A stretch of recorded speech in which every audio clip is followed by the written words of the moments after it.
In these times of COVID-19, teachers are actually struggling to make sure that they are engaging their students in many ways. And engagement includes keeping them alive, keeping them online so that they can be able to learn, or have synchronous sessions with students and bringing a sense of learning together.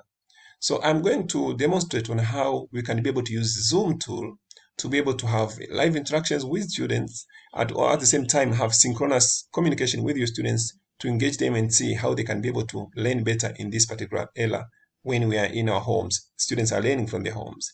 So first of all, you have to go to Zoom. You look into Zoom, and then you need to create an account. If you're a new user, you don't have an account, what you do is to create sign up. Sign up, it's free, or you sign in. For me, since I have a sign-in account, I click on sign in. So now I have to enter my email address and passwords, and then I sign in. And then, so here you have all the panel, what you can be able to do with Zoom. And therefore, what you do is actually to schedule the meeting. A meeting means you are involving your students, inviting your students for the live session that you have. So click start a new meeting, and then give a meeting name. Maybe let's say, maybe class 7 meeting, class 7 meeting. So let's say the name of the meeting is class 7 meeting.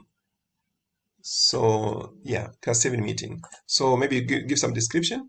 Welcome to the meeting to discuss. So to discuss about lesson 2 on maybe social sciences.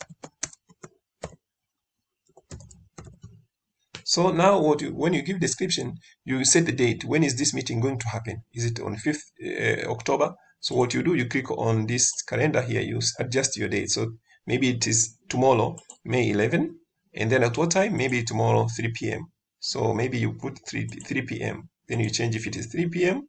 in the afternoon, change your 3 p.m. Now remember to change your time zone, whether it is East African time zone, West African, Indian, or Chinese. You select the time. Maybe let me say I'm in East Africa. So which means I have GMT plus 3. So East Africa, probably it will be plus 3 here. So I have this particular area here where I have plus 3.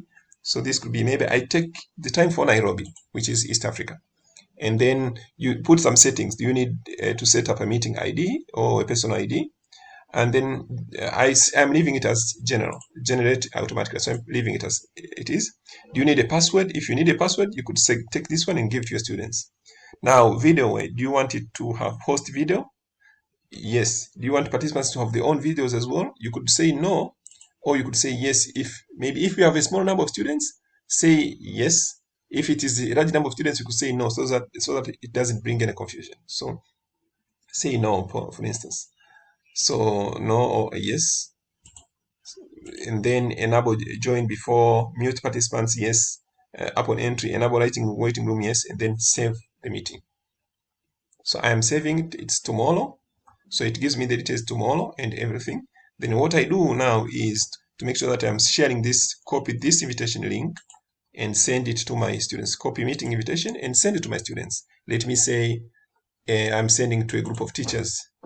So maybe I'm selecting this group of teachers to teachers community.